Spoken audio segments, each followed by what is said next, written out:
الحمد لله نحمده ونستعينه ونستغفره ونعوذ بالله من شرور أنفسنا ومن سيئات أعمالنا من يهده الله فلا مضل له ومن يضلله فلا هادي له ونشهد أن لا إله إلا الله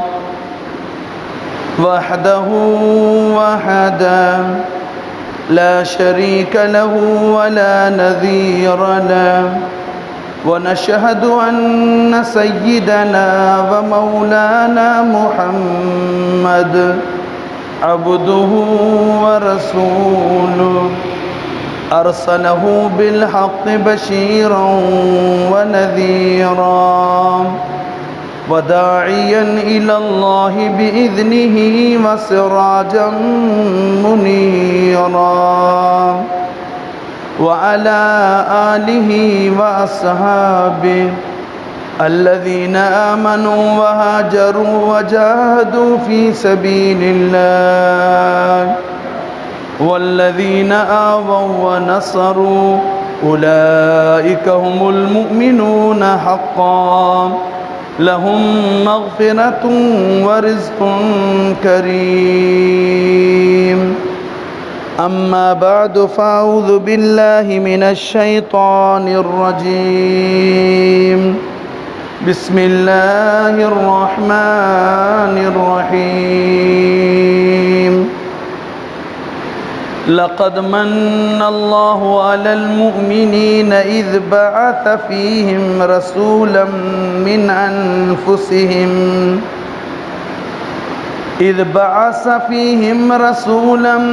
من أنفسهم يتلو عليهم آياته ويزكيهم ويعلمهم الكتاب والحكمة وإن كانوا من قبل لفي ضلال مبين عن واثلة بن الأسقع رضي الله تعالى عنه قال رسول الله صلى الله عليه وسلم إن الله اصطفى كنانة من ولد إسماعيل واصطفى قريشا من بني كنانة واصطفى من قريش بني هاشم واصطفاني من بني هاشم رواه مسلم عن أنس رضي الله تعالى عنه قال قرأ رسول الله صلى الله عليه وسلم لقد جاءكم رسول من أنفسكم بفتح الفاء وقال ليس في آبائي من لدن آدم صفا وكلنا نكاح وأنا أنفسكم نسبا وسهرا وحسبا أو كما قال درود الشريف قليل اللهم صل على محمد وعلى آل محمد كما صليت على إبراهيم وعلى آل إبراهيم إنك حميد مجيد اللهم بارك على محمد وعلى آل محمد كما باركت على إبراهيم وعلى آل إبراهيم إنك حميد مجيد میرے انتہائی واجب الاحترام و قابل صد احترام بزرگوں اور بھائیوں، گزشتہ چند جمعوں سے ہم ربیع الاول کی مناسبت سے پیغمبر مدنی صلی اللہ علیہ وسلم کی سیرت طیبہ کے چند حصے سماعت فرما رہے تھے۔ چونکہ جیسے عرض کیا گیا کہ پیغمبر علیہ السلام کی ولادت صرف ولادت ربیع الاول میں نہیں ہوئی ہے، بلکہ ہجرت کا سفر جس کی ابتدا 27 صفر کو اور انتہا ربیع الاول میں ہوئی، اور اسی طرح پیغمبر علیہ السلام کا وہ عظیم سفر جو دار دنیا سے دار بقا کی طرف یعنی سانحہ ارتحال، جس نے پورے مدینہ طیبہ کو سوگوار کر دیا، وہ بھی ربیع الاول کے مہینے میں پیش آیا۔ تو اسی مناسبت سے ہم انشاءاللہ تینوں مضامین پر بات کریں گے۔ پیغمبر علیہ السلام کی ولادت باسعادت بیان کرنے سے پہلے احادیث کی روشنی میں ہم پیغمبر علیہ السلام کا خاندانی تعارف سنیں گے۔ آقا مدنی صلی اللہ علیہ وسلم کا خاندانی تعارف اس طرح ہے کہ ابراہیم علیہ السلام کو اللہ رب العالمین نے سیدہ سارہ رضی اللہ تعالی عنہا کی بطن سے، حضرت اسحاق علیہ السلام اور سیدہ ہاجرہ رضی اللہ تعالی عنہا کے بطن سے حضرت اسماعیل علیہ السلام، پھر مسلم شریف کی روایت فرماتے ہیں پیغمبر علیہ السلام ان اللہ اصطفیٰ کنانۃ من ولد اسماعیل، اسماعیل علیہ السلام کی اولاد میں سے اللہ تعالیٰ نے کنانہ کو منتخب فرمایا، اور فرمایا واصطفیٰ قریشا من بنی کنانہ، قریش کو بنو کنانہ سے منتخب فرمایا۔ قریش کی تفسیر جب عمر بن عاص رضی اللہ تعالی عنہ نے حضرت عبداللہ ابن عباس رضی اللہ تعالی عنہما سے پوچھی، تو حضرت عبداللہ ابن عباس رضی اللہ تعالی عنہما جو رئیس المفسرین ہیں، پیغمبر علیہ السلام کے چچا زاد بھائی ہیں، وہ فرمانے لگے کہ التی تسکن فی البحر، یہ ایک بحری جانور ہے جو اپنی طاقت کے بل بوتے پر پورے سمندر پر، پورے اس علاقے پر اپنا اثر رسوخ صحیح طریقے سے مسلم اور اثر رسوخ کے ساتھ غلبہ حاصل کرتا ہے۔ اسی اعتبار سے قریش کو بھی چونکہ بیت اللہ کی عزت و عظمت کے خاطر پوری دنیا میں عزت کی نگاہ سے دیکھا جاتا تھا۔ اولم یروا انا جعلنا حرما آمنا ویتخطف الناس من حولهم، قرآن مجید، کہ جب دنیا میں ہر طرح کا ظلم عروج پر تھا، تب بھی لوگ حتیٰ کہ ڈاکو قریش جب بتاتے کہ میں قریشی ہوں، مکہ المکرمہ کا باشندہ ہوں، تو اسے چھوڑ دیتے تھے۔ آج کل بھی ہمارے ہاں کتنا بڑا کوئی گنہگار کیوں نہ ہو، لیکن جب آگے سے تعارف سنے گا کہ بھئی اسمی احمد انا من مکہ المکرمہ، تو جب مکہ المکرمہ کا نام ہم سنیں گے تو دلوں میں، چونکہ اللہ کے فضل سے مکہ المکرمہ اور مدینہ طیبہ کی محبت ہمارے رگ و ریشہ میں پیوستہ ہے۔ اسی طرح قریش کو بھی عزت کی نگاہ سے دیکھا جاتا تھا۔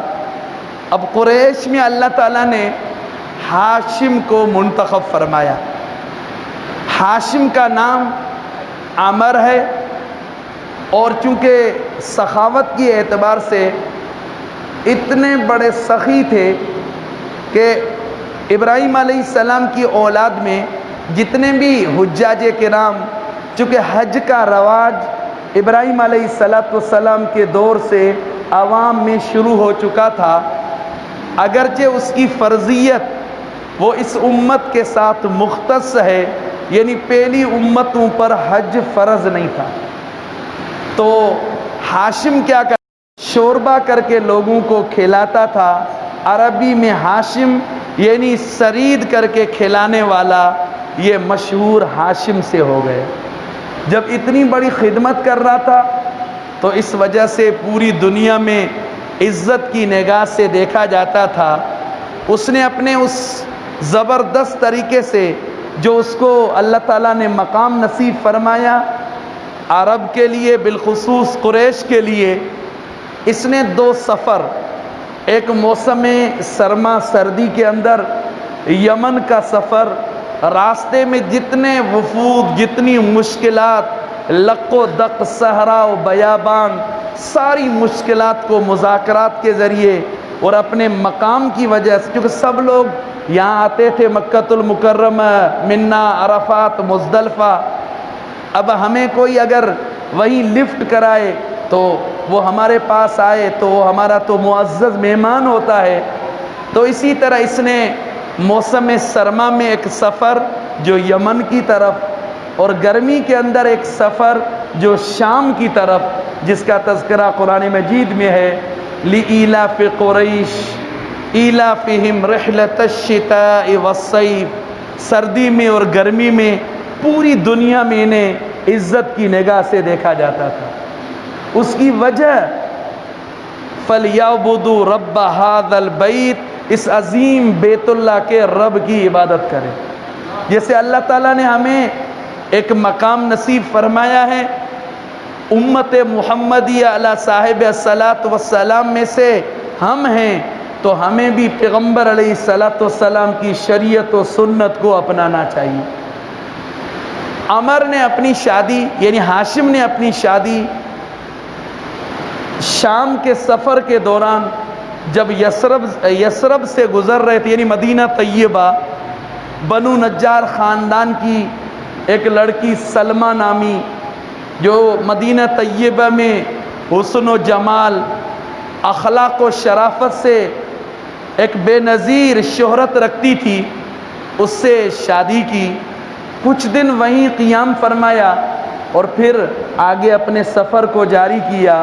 اتفاق سے اللہ کا نظام، غزہ کے اندر وہ فوت ہو گئے، وہیں پر مدفون ہیں۔ سلمہ کو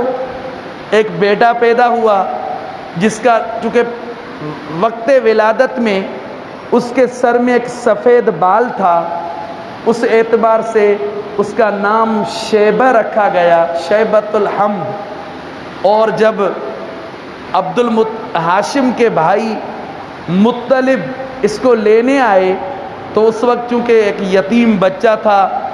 پرانے پھٹے کپڑے تھے، پراگندہ حال تھا، تو جب دیکھا، تعارف جب پوچھا گیا کہ یہ کون ہے آپ کے ساتھ ردیف ہیں، سوار ہیں، تو اس نے کہا کہ یہ میرا غلام ہے۔ اس طرح شیبۃ الحمد کا نام عبد المطلب مشہور ہو گیا، پیغمبر علیہ الصلاۃ والسلام کے دادا۔ اب کچھ باتیں عرض کرتا چلوں، ایک ہے استدراج، ایک ہے ارہاس، ایک ہے معجزہ، ایک ہے کرامت۔ استدراج کہتے ہیں کوئی مشرک و بدعتی اگر ہمیں خارق عادت کوئی بات دکھائے، مثلا پانی کو دودھ کر کے دکھائے،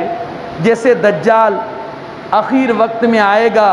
عجیب عجیب دنیا کو کرشمیں دکھائے گا، چونکہ کامیابی کے لیے توحید اور سنت شرط ہے۔ قرآن مجید میں 11ویں پارے میں ہے، الا ان اولیاء اللہ لا خوف علیہم ولا هم یحزنون الذین آمنوا وکانوا یتقون، یعنی ولی کی 2 نشانیاں، توحید والا ہو اور سنت نبوی والا ہو، شریعت پر چلنے والا ہو۔ بلکہ ہمارے ہاں تو ایک اصطلاح ہے، الاستقامت خیر من الف کرامت، 1000 کرامتیں دکھائے لیکن شریعت پر استقامت یہ افضل ہے۔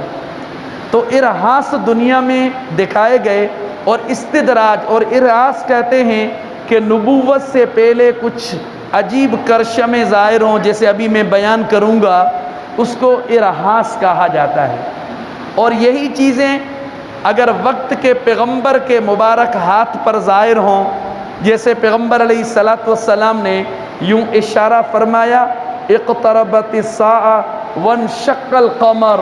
وَإِن يَرَوْا آیَةً يُعْرِضُوا وَيَقُولُوا سِحْرٌ مُسْتَمِرٌ، چاند کے دو ٹکڑے ہونا یہ معجزہ کہتے ہیں۔ اس طرح کی چیز اگر کسی کامل شریعت کے متبع ولی کے ہاتھ پر ظاہر ہو تو اس کو کرامت کہتے ہیں، لیکن قدرت اللہ کی ہوتی ہے اور ہاتھ کبھی پیغمبر کا ہوتا ہے، کبھی اللہ کے ولی کا ہوتا ہے۔ تو اسی طرح عبد المطلب کو اللہ تعالیٰ نے بہت زیادہ نوازا۔ جیسے جیسے محمد الرسول اللہ صلی اللہ علیہ وسلم کی ولادت کا زمانہ قریب آ رہا تھا تو دنیا کو عجیب کرشمیں، عجیب ارہاسات دکھائے جا رہے تھے۔ زمزم کا کنواں جو حضرت اسماعیل علیہ السلام کی ایڑیوں کی برکت سے اللہ تعالیٰ نے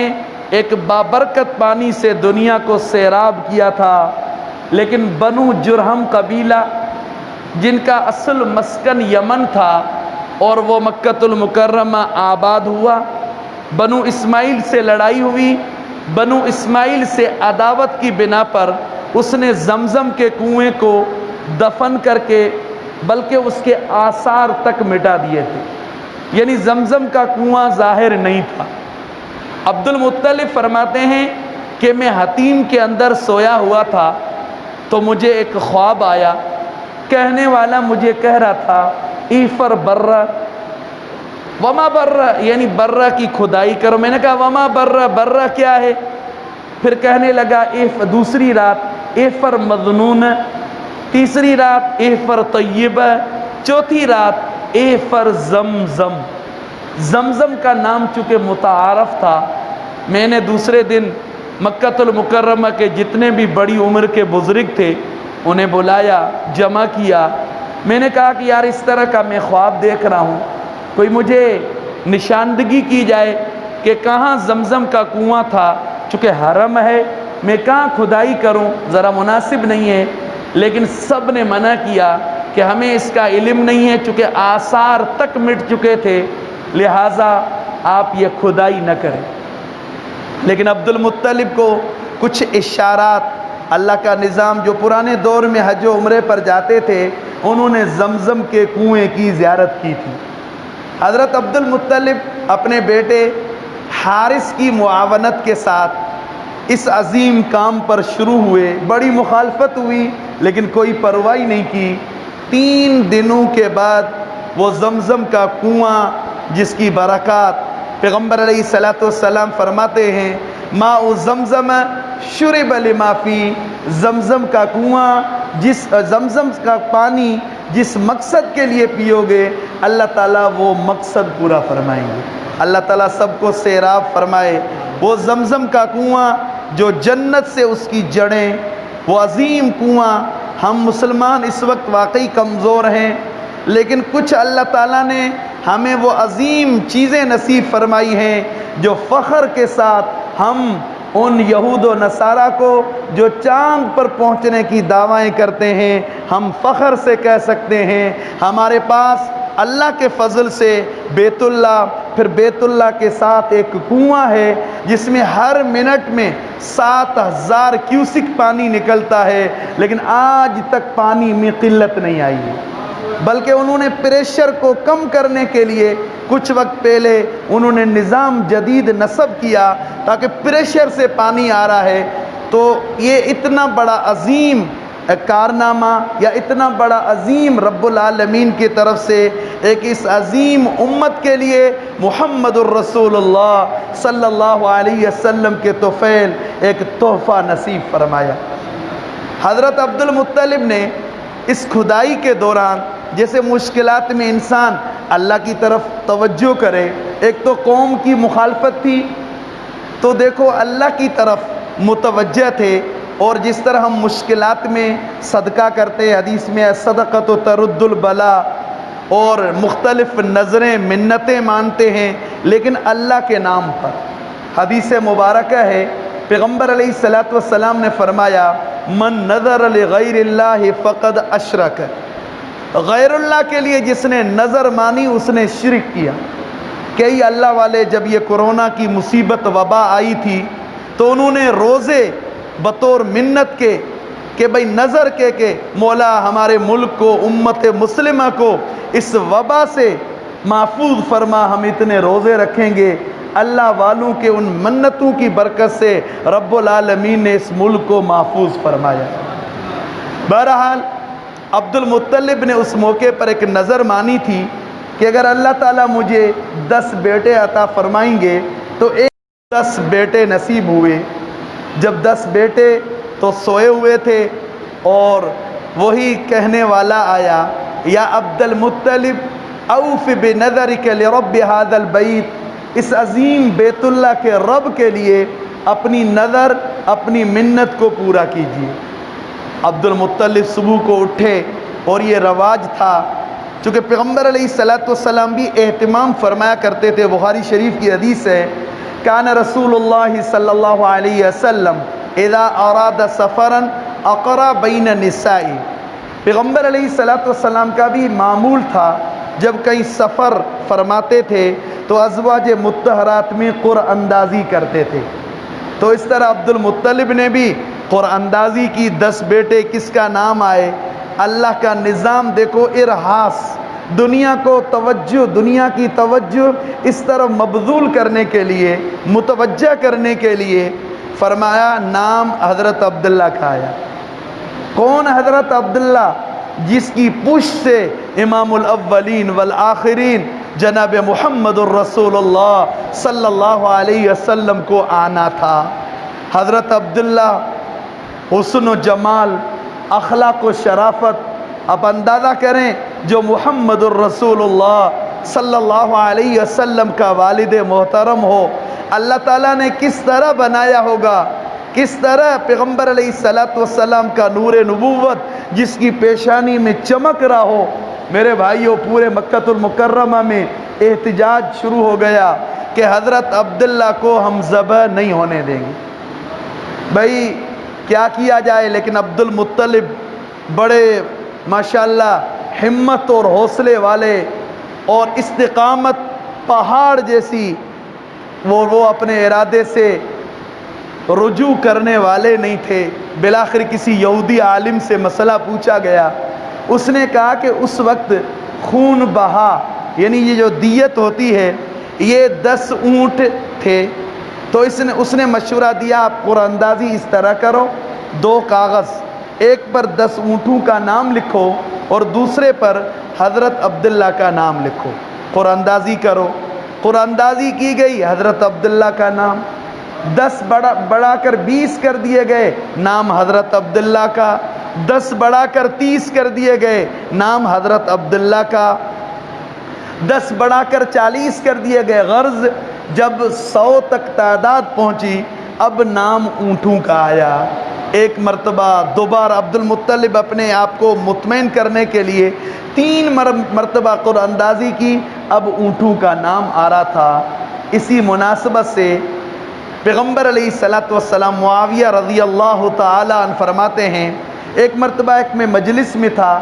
آقا علیہ الصلوۃ والسلام کو اس طرح سلام عقیدت پیش کیا گیا، السلام علیکہ یبن ذبیحتین،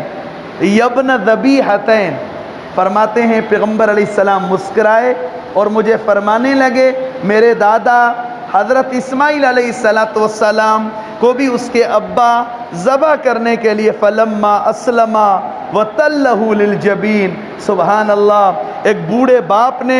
اپنے اکلوتے لاڈلے بیٹے کو لٹا کر گلے پہ چھری چلائی تھی، وفدیناہ بذبح عظیم، جنت کا ایک دمبا اس کے عوض ذبح کیا گیا تھا۔ اور یہ ایک میرا دادا اور دوسرے میرے والد محترم جس کے 100 اونٹ، جس کے عوض صفا اور مروے کے درمیان ذبح کر دیے گئے۔ اللہ کا نظام۔ آگے عبد المطلب جب سمجھ گئے کہ یہ میرا بچہ قیمتی ہے تو اس نے شادی کے لیے بھی ہر جگہ سے آفریں لازمی ہیں حضرت عبداللہ. پھر سب سے بڑھ کر ایک واقعہ لکھا ہوا ہے، کاندھلوی رحمۃ اللہ علیہ نے بھی لکھا ہے، اور اس طرح خصائص کبریٰ میں بھی لکھا ہوا ہے کہ فاطمہ نامی ایک اہل کتاب تھی. اہل کتاب یعنی یہود و نصارہ، الذین آتیناہم الکتاب یعرفونہ کما یعرفون ابناءہم، یعرفونہ کما یعرفون ابناءہم. وہ تو تورات و انجیل میں سب کچھ لکھا ہوا تھا. پیغمبر علیہ الصلوۃ والسلام کو اس طرح جانتے تھے جس طرح باپ اپنے بیٹے کو پہچانتا ہے. تو اس نے بڑی آفر کی کہ یہ 100 اونٹ میں دینے کو تیار ہوں، حضرت عبداللہ کی شادی میرے سے کی جائے. لیکن اللہ کا نظام وہب بن عبد مناف کی صاحبزادی سیدہ آمنہ،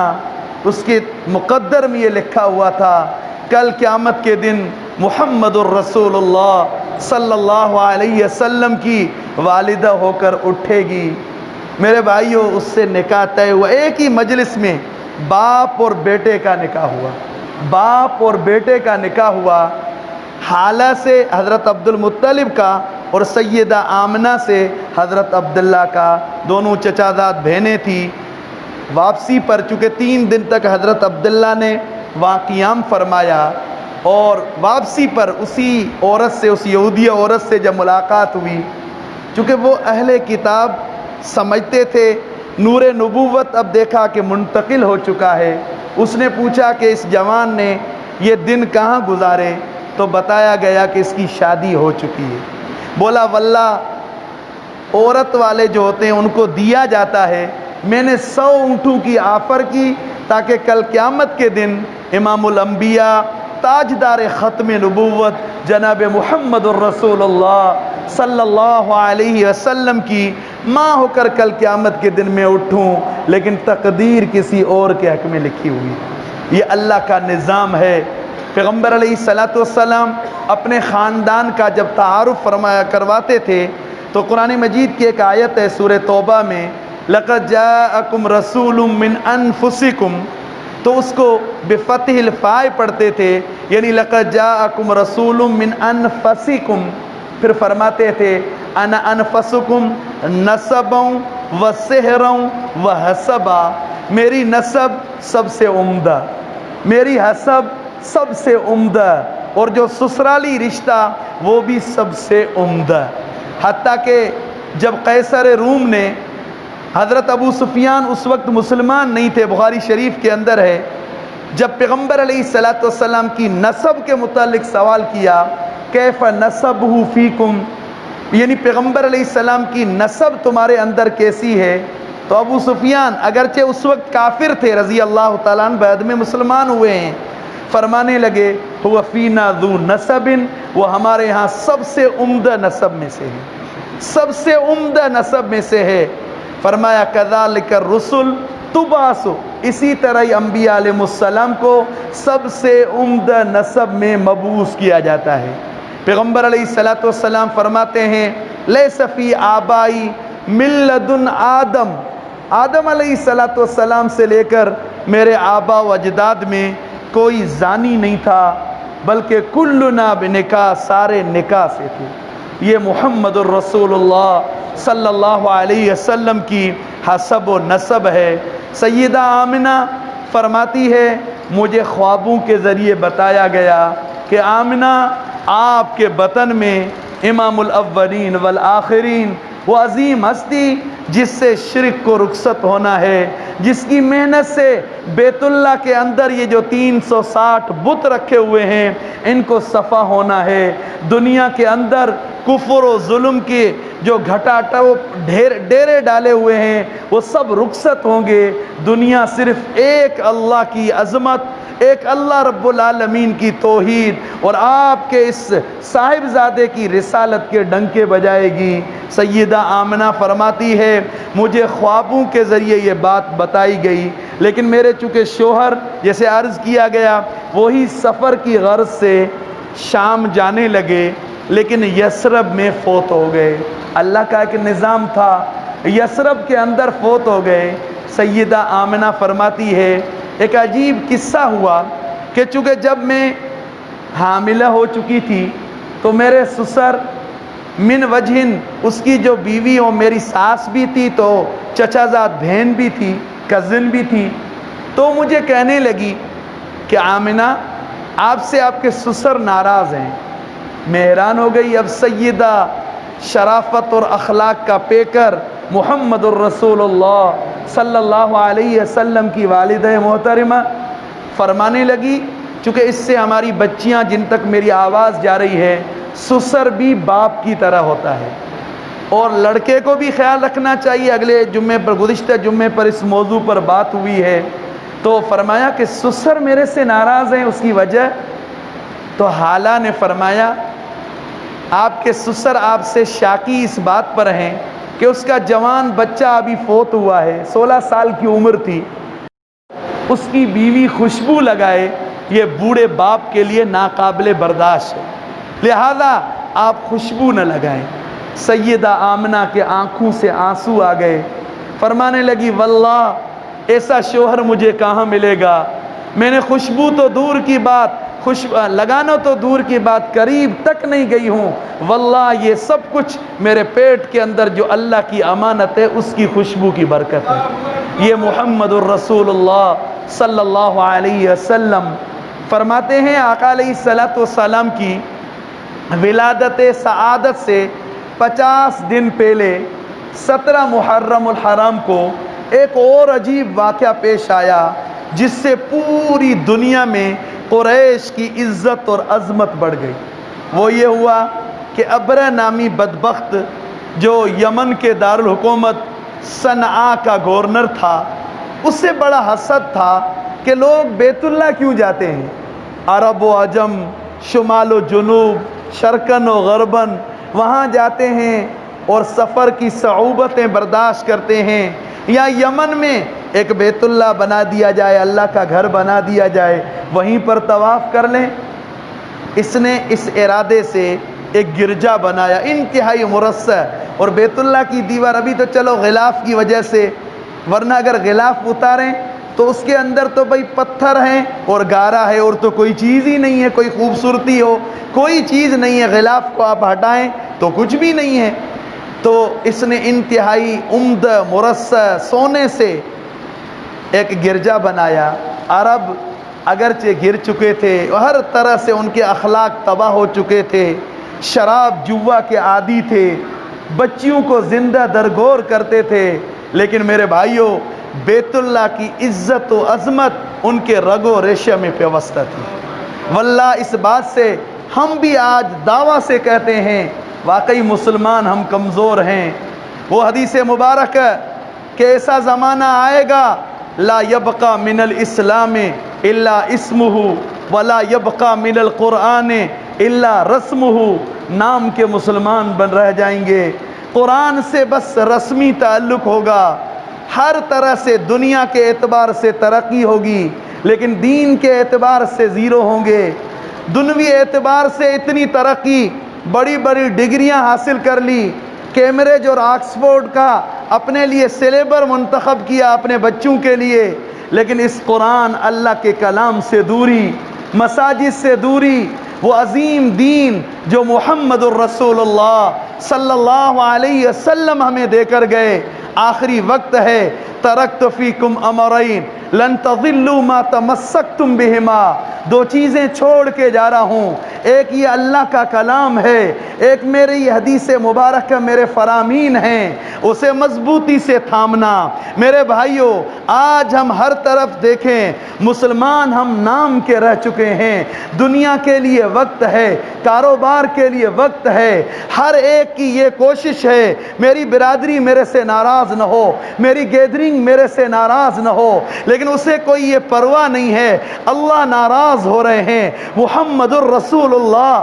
صلی اللہ علیہ وسلم کی سنت کے جنازے نکال کے میں پیغمبر علیہ الصلوۃ والسلام کو روزے اطہر انتظار میں بے چین کر رہا ہوں، کوئی پرواہ نہیں ہے۔ واقعی اسلام پر، مسلمانوں پر اس وقت حالات نازک ہیں، اسی وجہ سے تو غیر اتنا آگے جا رہا ہے۔ خوب ایک شاعر نے کہا ہے، اپنوں نے لوٹا غیروں میں کہاں دم تھا، میری کشتی وہاں ڈوبی جہاں پانی کم تھا۔ مسلمانوں کے یہ حالات دیکھ کر یہود و نصارہ آگے بڑھے، انہوں نے پیغمبر علیہ السلام کے شان میں گستاخیاں کی، انہوں نے قرآن مجید کے اوراق کی، نعوذ باللہ، ان کے تقدس کو پامال کیا، آگے بڑھے بیت اللہ کو گرانے کے لیے۔ اسی یمن سے آج بھی گولے برسائے جا رہے ہیں، اس کے پیچھے یہود و نصارہ ہیں، ہمیں لڑانے والے ہیں۔ لیکن واللہ اس پوائنٹ سے آج ہم فخر سے یہ بات کرتے ہیں،